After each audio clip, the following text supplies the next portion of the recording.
What if the warmest homes ever engineered for high-altitude winters had no glass windows, no chimneys, no fiberglass insulation, and still outperform many modern houses today? For centuries, the mountain villages of the Hindu Kush have been imagined as bleak and brutal places. Stone-cold fortresses clinging to vertical cliffs, wind cutting through every narrow pass, darkness-filled, smoke-choked rooms where survival meant constant misery in a desperate huddle around a dying fire. That image feels logical. It fits our modern narrative of primitive hardship, and yet it is wrong. Archaeology and the living memory of the mountain people tell a quieter, more unsettling story. Afghan communities did not merely endure winter. They lived inside it year after year, generation after generation, and built homes that functioned not in spite of the cold, but because they understood it. There was no magic involved, no heroic struggle against nature, and no infinite supply of fuel. Instead, there was engineering, subtle, cumulative, and systemic. Every element of it worked together. The ground beneath it, the thickness of its mud brick walls, the movement of air through the Roshandan, the presence of livestock, and the behavior of smoke. Nothing existed in isolation. Heat was never wasted, wind was never invited inside, and energy was never assumed to be infinite. To the people of the Hindu Kush, winter was not an enemy to conquer. It was a condition to manage. In a world where cold dominated the landscape, where fuel was a luxury, and where the wind could steal warmth faster than fire could replace it, they asked a different question than we do today. Not how to make more heat, but how to lose less of it. That single shift in thinking reshaped everything from the soil packed into their walls to the slow curl of smoke beneath their roofs. What they built was not just shelter. It was a system designed to keep life going when the world outside tried to freeze it away. The Afghan qala was not a building in the modern sense. It was not a static object meant to isolate people from the world outside. It was a living organism. Across the high valleys of Bamyan, the Wakhan, and the Panjshir, these structures, stretching across massive fortified footprints, reveal a logic of concentration. Entire extended families lived beneath a single system of roofs. Grandparents slept near the central hearth. Children moved through shared, protected spaces. Labor, rest, and survival unfolded together in a dense thermal core. This was not crowding born of necessity. It was deliberate design. Human bodies generate heat continuously. A single adult at rest is a 100-watt heater. By concentrating 30, 40, or sometimes 60 people into one enclosed, highly insulated volume, the Afghans transform population density into a renewable thermal resource. Warmth was shared, conserved, and redistributed simply by living together. No individual fought the cold alone. Even the shape of the qala reflected this logic. Its high, windowless walls, often tapered to be thicker at the base, allowed the fierce mountain winds to slide around the structure instead of striking it head-on. These were not accidental forms. Afghan builders were observers of the mountain, engineers of surviving in vertical hostile environments. They brought an understanding of aerodynamics to architecture. The house did not resist the wind, it guided it. Inside, every activity, sleeping, working, gathering, fed into a single thermal system. Like a crew on a ship riding out a winter storm, everyone inside the qala became part of a shared survival mechanism. The building lived because the people inside it did. Despite how Afghan homes are often imagined, they were not built as stone shacks. In many mountain regions, wood was rare, fragile, and far too valuable to waste on thick walls that would bleed heat into the wind. Trees were the lifeblood of the riverbanks, used sparingly for beams and tools. So the Afghans chose a different material. They chose the earth beneath their feet. Massive walls were constructed using paksa, hand-layered mud, and sun-dried bricks woven together with straw. These walls could reach over a meter in thickness, narrowing slightly as they rose toward the timber-supported roof. The result was not crude. It was deliberate, stable, and incredibly efficient. The brilliance of mud brick lies in physics, not appearance. Soil contains countless pockets of trapped, motionless air, and still air is one of the most powerful insulators known. Long before modern science measured our values, Afghan builders understood this through experience. Heat stayed where air could not move, but the mud provided something more than just insulation. It provided thermal lag. Mud is a high-mass material, acting as a natural thermal battery. In the high altitudes of the Hindu Kush, the daytime sun is intense, even in the depths of winter. The dark mud walls absorb this solar energy all day long. Because the walls are so thick, the heat moves through them at a rate of only an inch or two per hour. By the time the sun sets and the outside air drops to a lethal chill, the heat from midday finally reaches the interior surface. The walls begin to radiate warmth into the room exactly when the family needs it most. By morning, as the interior begins to cool, the sun rises to recharge the battery again. The house was no longer placed on the land. It became part of its cycle. What the Afghans built did not separate them from nature. It used nature itself to keep them alive. Fire alone was never enough to keep an Afghan household alive through the high-altitude winter. Inside the qala, they mastered the art of localized heating, an engineering philosophy that ignored the empty air and focused entirely on the human body. At the heart of the winter living quarters sat the sandali. This was not a fireplace set against a wall. It was a low wooden table placed over a small pit, the chow rack, filled with glowing charcoal. Over this table, a massive, heavy, quilted blanket called a laf was draped, extending several feet in every direction. The family would sit on floor cushions, tucking their legs and lower bodies beneath the quilt. This was precision energy management. To the modern mind, a house is a volume of air that must be kept at a constant temperature. To the Afghan, this was an impossible waste of energy. Why heat the 4,000 cubic feet of air near the ceiling when the humans are on the floor? The sandali created a microclimate, a tiny amount of fuel, often just a handful of charcoal made from dried dung or brushwood, could provide enough heat to keep 10 people warm for 12 hours.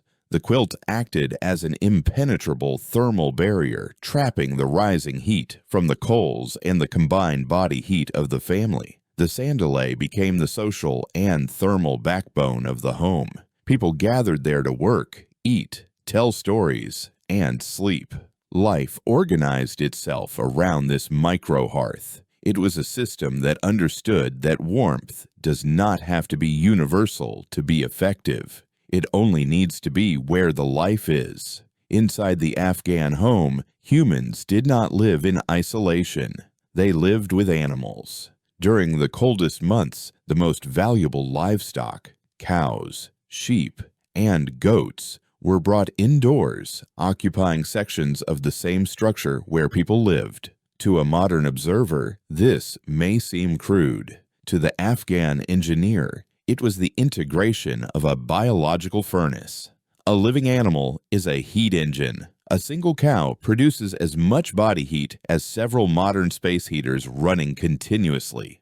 Multiply that by a herd, and the result is a steady, reliable source of warmth that never goes out, never needs fuel, and never stops working through the night. The qala was designed to take full advantage of this. Livestock areas were often set on a slightly different level or adjacent to the living spaces with shared walls. As animals breathed and moved, warm air naturally rose, permeating the structure. The Afghans understood that warmth did not have to be created from scratch. It could be shared, redirected, and sustained by living systems already present. In the qala, heat walked, breathed, and lived alongside the people it protected. The animals provided the base load heat, the sandali provided the peak load warmth, and the mud walls provided the storage. It was a multi-stage thermal grid with no moving parts. Cold by itself rarely kills. Wind does.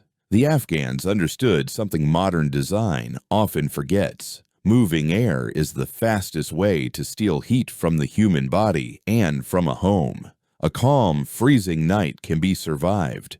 A windy one can drain warmth faster than fire can replace it. So, Afghan architecture focused not on fighting temperature, but on controlling airflow. Drafts were treated as a threat. That is why traditional Afghan homes had almost no windows. Not because they lacked the skill or glass, but because openings were weaknesses. In the Hindu Kush, a window is a hole in a house's thermal armor. Darkness was safer than exposure. Walls were built thick and tightly sealed. Entrances were kept low and narrow, often protected by heavy wooden doors and internal vestibules. This was not symbolic. It was physics. A smaller opening meant less cold air rushing inside and less warm air escaping. Inside a mountain home, heat was guarded like a treasure. It was never allowed to leave easily. At the center of the Afghan room was the roshandan, a single opening in the roof.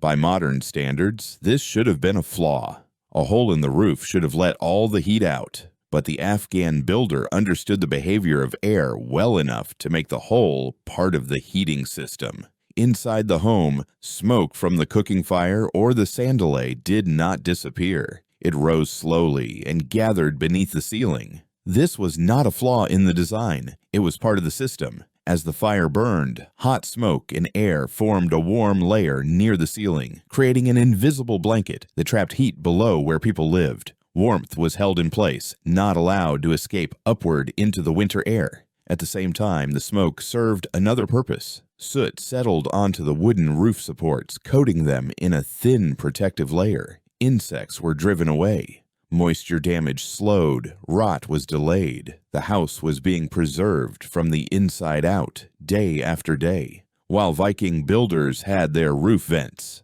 Afghan builders had the roshandan. In winter, the vent was kept as small as possible. Air quality was sacrificed deliberately in exchange for warmth. The house did not breathe freely. It breathed slowly. Comfort came second. Survival came first. In the Hindu Kush, the roof mattered as much as the walls. It was not a thin barrier meant to keep out rain. It was a living layer of protection. A traditional roof was a massive undertaking. Beneath the surface, heavy timber beams, often made of poplar, supported layers of willow branches and reed mats.